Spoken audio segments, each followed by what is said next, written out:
على محمد وعلى آل محمد كما باركت على إبراهيم وعلى آل إبراهيم إنك حميد مجيد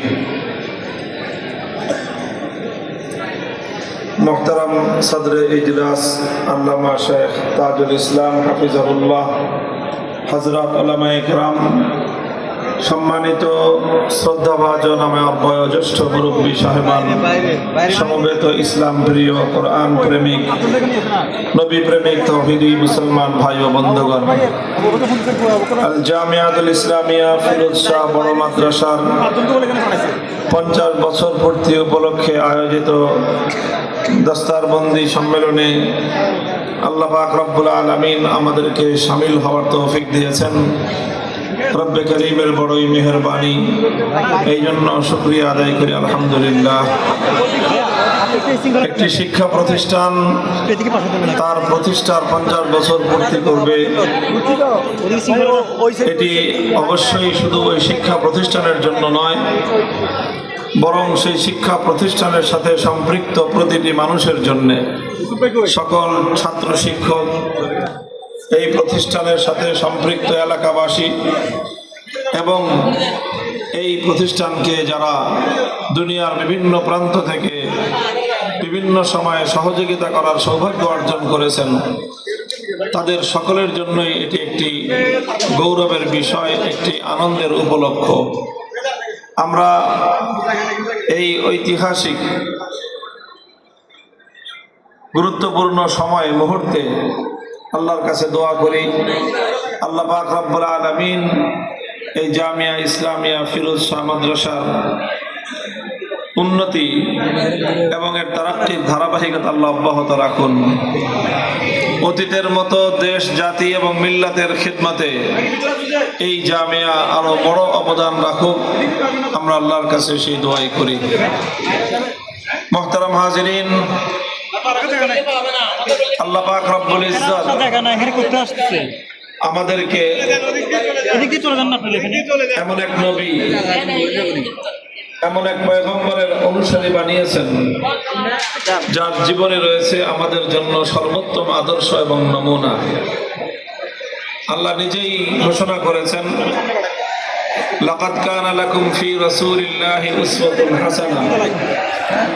জান্নাত, মুমিন যেদিন তার কদম আল্লাহর জান্নাতের ভিতরে রাখতে পারবে, মুমিন যেদিন খোদার জান্নাত পর্যন্ত পৌঁছে যাবে, সেদিনই মুমিনের চলার গতি থামবে, এর আগ পর্যন্ত মুমিন থামতে পারে না।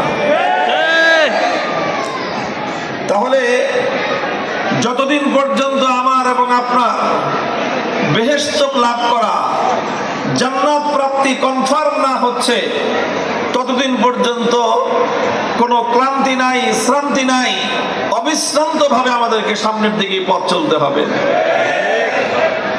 প্রশ্ন করতে পারেন যে জান্নাত আবার কনফার্ম হবে কবে? তো ভাই, জান্নাত এবং বেহেশত এটা এমন একটা জিনিস যে মৃত্যুর আগে এর কনফার্মেশনের কোনো সুযোগ নেই।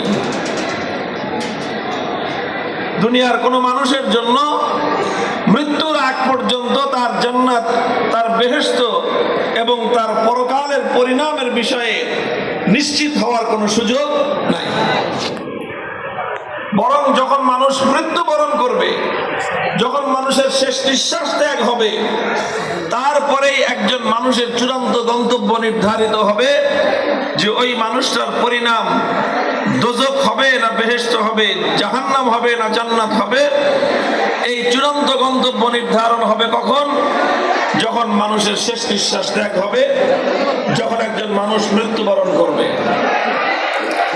কাজেই এটা একটা পরিষ্কার কথা যে তাহলে এই হাদিস আমাদেরকে এ কথাই বোঝাতে চাচ্ছে যে তুমি চলতে থাকবা কতদিন? যতদিন তোমার দেহে প্রাণ আছে, যতদিন তোমার ধমনীতে রক্তের প্রবাহ আছে, যতদিন তোমার হৃদয়ে স্পন্দন আছে, যতদিন এ দেহে প্রাণ থাকবে, মুমিন ততদিন পর্যন্ত খোদার জান্নাতের দিকে পথ চলতেই থাকবে, চলতেই থাকবে, চলতেই থাকবে।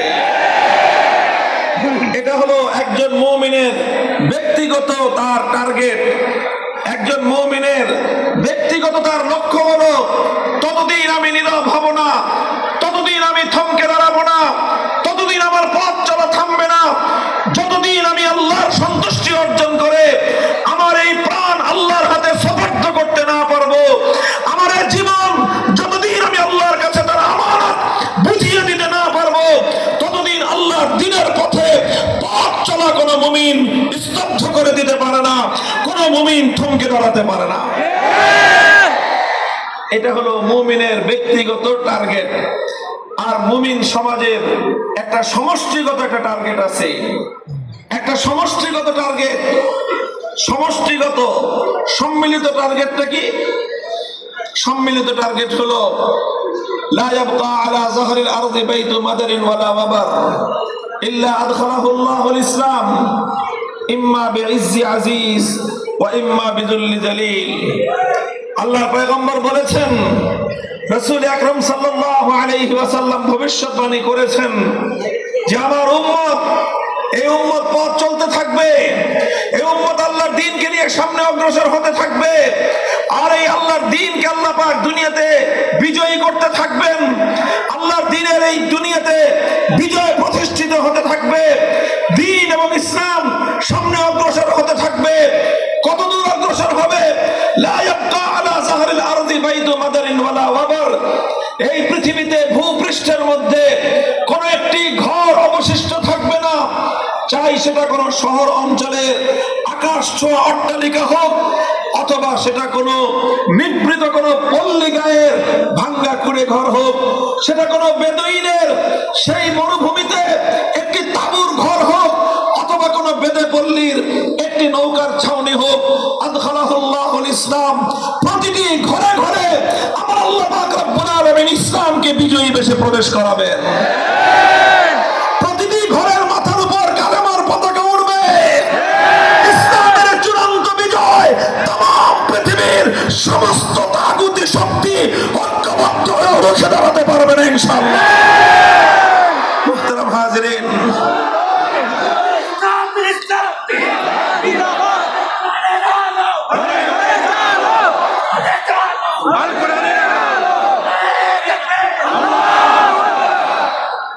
কাজেই এটা আল্লাহর নবীর ভবিষ্যৎবাণী। আমরা ইমানদার, আমরা মুমিন, আমরা বিশ্বাসী সম্প্রদায়। আলহামদুলিল্লাহ, আমরা আমাদের নবীর প্রতিটি কথাকে ওই রকম বিশ্বাস করি। কামা আন্না দুনাল ইয়াউমি আল গাদ, আজ দিনের পর রাত্র অবসান হওয়ার পর আগামীকাল প্রত্যুষে পূর্ব দিগন্তে সূর্য উদয় হবে, এইটা যত নিশ্চিত তার চেয়ে বেশি নিশ্চিত হলো আমার নবীর ভবিষ্যৎবাণী অক্ষরে অক্ষরে বাস্তবায়িত হবে ইনশাআল্লাহ। চায়নার পিকিং এর রাজপথে কালেমার পতাকা উড়বে, মস্কোর ঘরে ঘরে ইসলামের বিজয় আসবে, ওয়াশিংটনের হোয়াইট হাউসের মাথার উপর কালেমা খচিত পতাকা উড়বে, দিল্লির লাল কেল্লা আবার ইসলাম শাসন করবে, ইসলাম শাসন করবে, কেউ থামাতে পারবে না। ইসলামের অগ্রযাত্রা রুদ্ধ করার ক্ষমতা কোনো শক্তির হবে না ইনশাআল্লাহ।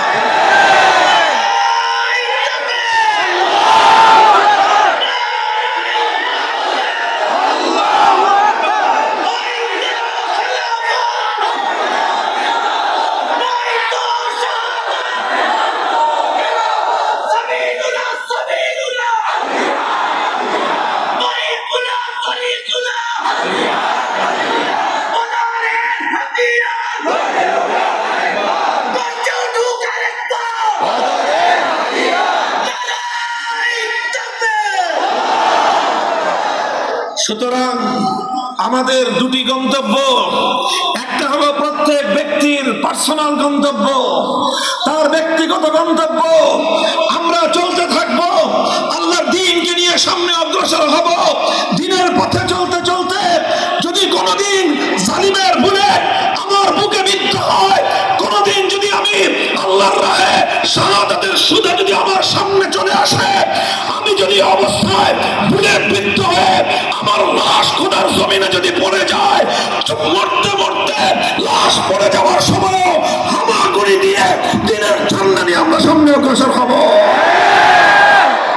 হাত্তা ইয়াকুনা মুনতাহাহুল জান্নাহ, যতদিন আল্লাহর জান্নাত কনফার্ম না হচ্ছে ততদিন আমাদের পথ চলায় ক্লান্তি আসতে পারে না, আমাদের পথ চলা থেমে যেতে পারে না। আর আমাদের সম্মিলিত উম্মার টার্গেট হলো পৃথিবীর 1 ইঞ্চি মাটি যতদিন অবশিষ্ট থাকবে, যেখানে আল্লাহর কোরআনের বিধান বাস্তবায়িত না হবে, যতদিন এই ভূখণ্ডে গোটাই পৃথিবীতে 1 ইঞ্চি জমিন এমন থাকবে যেখানে আল্লাহ প্রদত্ত বিধান বাস্তবায়িত হবে না, আল্লাহর কোরআনের শাসন কায়েম হবে না, খেলাফত বাস্তবায়িত হবে না, ততদিন পর্যন্ত আমাদের লড়াই চলছে, চলতেই থাকবে ইনশাআল্লাহ। মুহতারাম হাজিরিন, এটা রাসূল আকরাম সাল্লাল্লাহু আলাইহি ওয়াসাল্লামের নির্দেশনা উম্মতের প্রতি।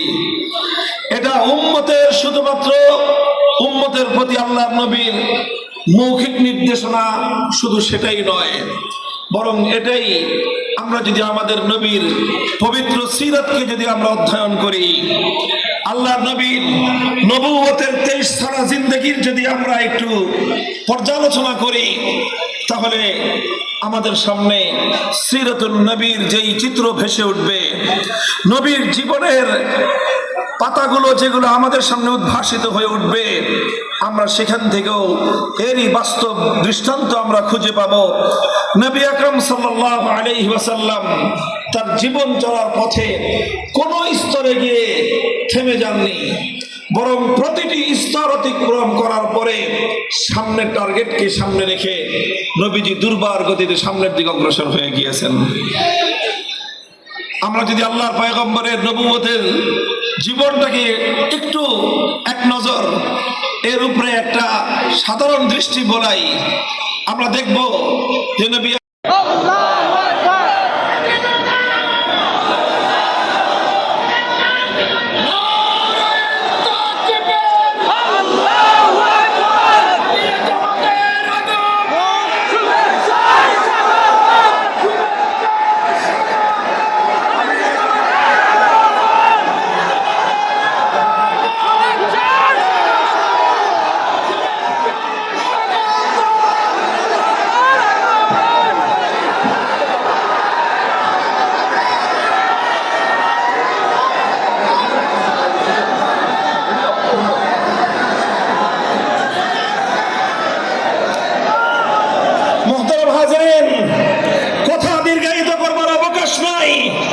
মদিনায় শান্তিপূর্ণ পরিবেশ পাওয়ার পর, শান্তিপূর্ণ ভাবে নামাজ আদায় করার পরিবেশ ছিল, শান্তিপূর্ণ ভাবে আল্লাহর জিকির করার পরিবেশ ছিল। মদিনায় আর সিজদা করলে কেউ উটের ভুঁড়ি এনে মাথায় ফেলে না, মদিনায় নামাজ দাঁড়ালে কেউ আর পেছন থেকে এসে গলায় গামছা পেঁচিয়ে হত্যার ষড়যন্ত্র করে না, মদিনায় কেউ বেলাল এবং খাব্বাবদের বুকের উপর পাথর চাপা দিয়ে নির্মম নির্যাতন চালাবার সুযোগ পায় না। মদিনায় একটা শান্তিপূর্ণ অনুকূল পরিবেশ হয়েছিল। কথা বলেন ঠিক কিনা? আল্লাহর নবী এখানেই তাহলে থেমে গেলেন যে যাক, একটা শান্তিপূর্ণ পরিবেশ পেয়েছি, নিরাপদ পরিবেশ পেয়েছি। মক্কায় এত জুলুম হতো, এখন আর জুলুম হয় না, কাজে আমরা এতটুকু নিয়েই ক্ষান্ত থাকি। আমার নবী এমন কোন চিন্তা করেছিলেন? বলেন, এমন কোন চিন্তা করেছিলেন? 1 বছরের মাথায় মদিনায় শান্তি নিরাপত্তা প্রতিষ্ঠা করার 1 বছরের মাথায় আল্লাহর নবী ইসলামের পক্ষ থেকে নতুন কর্মসূচি ঘোষণা করলেন।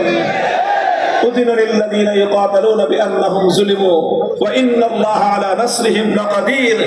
আমার পয়গম্বর আল্লাহর পক্ষ থেকে ঘোষণা করলেন, এতদিন পর্যন্ত ইসলামের নীতি ছিল কেউ আঘাত করলে পাল্টা আঘাত করা হতো না, কেউ আঘাত করলে এক গালে চড় মারলে আরেক গাল পেতে দিয়ে বলা হতো আরেকটা চড় মারো, কিন্তু আমার কথাটা শোনো। কিন্তু এতদিনে প্রমাণ হয়ে গেছে 14 বছরের মেহনতে সোজা আঙ্গুলে ঘি উঠবে না। এবার আল্লাহ পাক হুকুম করলেন, আমার নবী রাহমাতুল লিল আলামিন এবার আঙ্গুল বাঁকা আল্লাহ পাক রব্বুল ইজ্জত ইসলামের মধ্যে জিহাদের বিধান দিলেন। নবীজি ঘোষণা করলেন, এখন থেকে ইসলামের নীতি হলো যারা ইসলামকে ধ্বংস করতে চাইবে, যারা মুসলমানদের উপর অন্যায় জুলুমের হাত উত্তোলন করার চেষ্টা করবে, এখন থেকে যেই কালো হাত ইসলামের দিকে আগ্রাসন চালানোর জন্য এগিয়ে আসবে, মুসলমানরা সেই কালো হাত ভেঙে গুড়িয়ে দেবে। চললো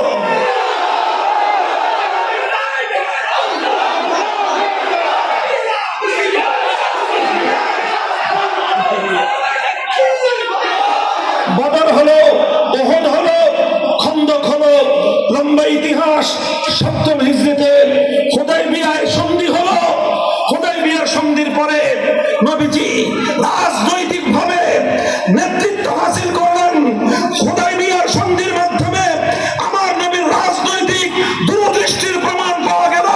হুদায়বিয়ার সন্ধি এটা আল্লাহর নবী মুহাম্মদ আরবি সাল্লাল্লাহু আলাইহি ওয়াসাল্লামের জীবনের অন্যতম রাজনৈতিক দূরদর্শিতা, রাজনৈতিক প্রজ্ঞার পরিচয় বহনকারী ঐতিহাসিক কর্মকাণ্ডের নাম হলো হুদায়বিয়ার সন্ধি। অনেকে মনে করেছিল হুদায়বিয়ার সন্ধির মাধ্যমে ইসলাম নতি স্বীকার করেছে, কিন্তু আমার আল্লাহ বলেছিলেন সঙ্গে সঙ্গে যে না, হুদায়বিয়ার সন্ধির মাধ্যমে ইসলাম নতি স্বীকার করে নাই, বরং হুদায়বিয়ার সন্ধির মাধ্যমে ইসলামের ঐতিহাসিক বিজয়ের দ্বার উন্মোচিত হয়েছে।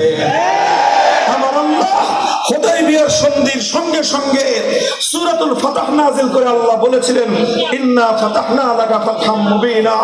হে আমার নবী, মক্কার বেঈমানের কুরাইশরা তারা হুদায়বিয়াতে সন্ধি করে নিজেদেরকে বিজয়ী ভাবতে পারে, সারা দুনিয়ার মানুষ মনে করতে পারে হুদায়বিয়ার সন্ধির মাধ্যমে মুসলমানরা অবনত হয়ে গিয়েছে, কিন্তু আমি আল্লাহ ঘোষণা করলাম হুদায়বিয়ার সন্ধির মাধ্যমে আমি আল্লাহ আল্লাহ নবী ইসলামকে নবীজিকে আল্লাহ পাক ঐতিহাসিক বিজয় দান করেছিলেন, যার প্রেক্ষিতে ওই বছরই খায়বার থেকে ইহুদিদেরকে উৎখাত করে গোটা আরব ভূমি ইহুদিদের ষড়যন্ত্র থেকে মুক্ত করা হলো। 1 বছরের মধ্যে রোম পারস্য সম্রাট সহ পৃথিবীর সকল বড় বড় রাজা বাদশাদের রাজ দরবারে কালেমার দাওয়াত পৌঁছে গেল। 1 বছরের ব্যবধানে 8ম হিজরিতে মক্কা বিজয় হয়ে ইসলামের পতাকা তলে শামিল হলো। মক্কা মদিনা সহ হেজাজের বিস্তীর্ণ ভূমিতে আল্লাহর পয়গম্বর কালেমার পতাকা উড্ডীন করলেন। আমার কথা শেষ, আমি আরেকটা কথা আখেরি বলি। আল্লাহ নবী যখন দুনিয়া থেকে বিদায় নিলেন 12.5 লক্ষ বর্গ মাইল, কতটুকু বলেন? আমাদের বাংলাদেশের পরিধি কতটুকু বলেন তো? এই 55,000 সামথিং বর্গ মাইল। এই বাংলাদেশের 24টা বাংলাদেশকে জোড়া দেন, যত বড় ভূখণ্ড হবে নবী করিম সাল্লাল্লাহু আলাইহি ওয়াসাল্লাম এই বিস্তীর্ণ ভূখণ্ডে কালেমার পতাকা উড্ডীন করে কোরআনের শাসন কায়েম করে ইসলামী খেলাফতের ভিত রেখে গেলেন দুনিয়াতে। এরপরে নবীজির সাহাবীরা চিন্তা করেছেন, যেহেতু আল্লাহর নবী 12.5 লক্ষ বর্গ মাইল দিয়ে গেছে, আমাদের আর সামনে আগে বাড়ার দরকার নাই, এমন চিন্তা করেছিলেন? বলেন, এমন চিন্তা করেছিলেন? উইদিন 10 ইয়ার্স, মাত্র 10 বছরের মাথায় দ্বিতীয় খলিফা ওমর ফারুক রাদিয়াল্লাহু আনহুর যুগে আটলান্টিক মহাসমুদ্রের তীর থেকে আফ্রিকার জঙ্গলের গহীন অঞ্চল পর্যন্ত পৃথিবীতে কালেমার পতাকা উড়েছিল। আমার কথা এটাই, হে উম্মতে মুসলিমার সদস্যরা, ইসলামকে নিয়ে সামনে এগিয়ে যেতে হবে। জীবনের শেষ মুহূর্ত পর্যন্ত মরতে মরতে মরতে হবে, লড়তে লড়তে মরতে হবে।